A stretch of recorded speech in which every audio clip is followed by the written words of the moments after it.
Oi, sou Maria Silva, acadêmica do curso de Pedagogia da Uniaselv, Polo de Santa Isabel do Pará. O nosso trabalho tem em sua área de concentração a educação inclusiva.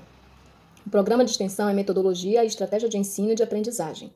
O nosso projeto de extensão é Práticas Virtuais de Contação de Histórias. O nosso produto virtual é o podcast e o e-book. O nosso tema, Práticas Virtuais de Contação de Histórias para alunos da educação inclusiva. Bem, o nosso estágio foi 100% virtual. Nós fizemos o estágio na escola José Maria Pontes, uma escola privada daqui de Santa Isabel. Nós conseguimos o contato do gestor e na hora da entrevista, uma das perguntas que nós fizemos foi: qual a maior dificuldade que a escola enfrentou durante a pandemia? E a resposta foi: a falta de manejo de intimidade da parte dos professores com a tecnologia. Então, nós sabemos que essa é uma problemática que precisa ser resolvida, incentivada até pelos próprios gestores da escola, porque os professores precisam se reciclar, precisam fazer formação continuada, precisam estar atualizados nessa prática virtual. Nós sabemos que a prática de contação de história ela é antiga. Os nossos ancestrais usavam as figuras rupestres ilustradas nas paredes para contar as histórias, para passar as tradições, os costumes e as culturas do seu povo. Em um passado mais recente, os pais sentavam seus filhos em roda e contavam histórias. Claro que não era de maneira pedagógica, que às vezes até causava medo nas crianças, mas também aguçava a sua curiosidade. Então, hoje em dia, tem toda uma preocupação com a faixa etária, a maneira que vai ser contada a história. Por exemplo, a história da Chapeuzinho Vermelho, ela era meio trágico. Tinha um final bem complicado, que o lobo comia a avó da Chapeuzinho, e o caçador chegava lá, abria a barriga do lobo e tirava a avó da Chapeuzinho Vermelho. Hoje em dia é contada de uma maneira mais suave, que o lobo apenas amarrava a vovó dentro do armário, e depois o caçador chegava e salvava as duas. Então tem que ter todo esse cuidado para não violentar a mente da criança, se preocupar sempre com a faixa etária.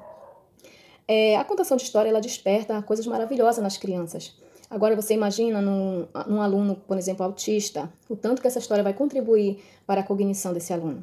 É uma aliada surpreendente para incentivar o desenvolvimento cognitivo do educando.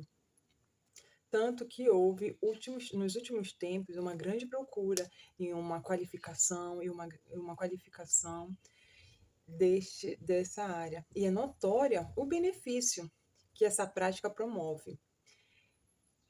O principal objetivo dessa prática é o estímulo das conexões neurais, o qual, bem alinhado às práticas pedagógicas, é capaz de desenvolver com muito sucesso a oralidade, a imaginação e a escrita.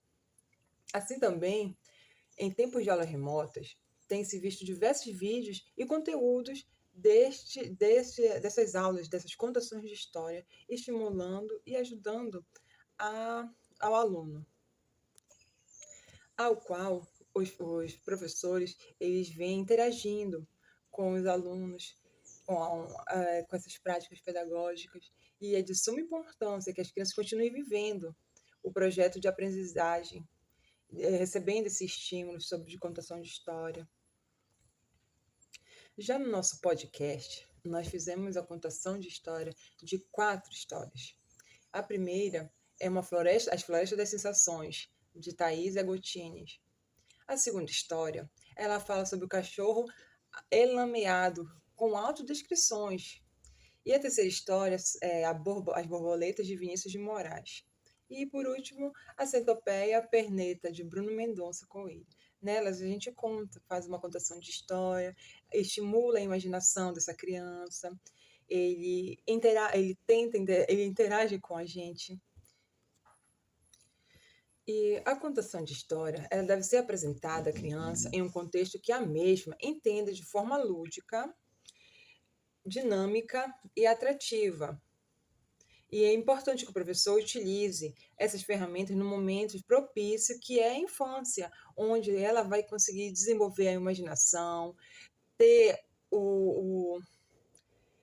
conseguir entender o que foi dito na historinha.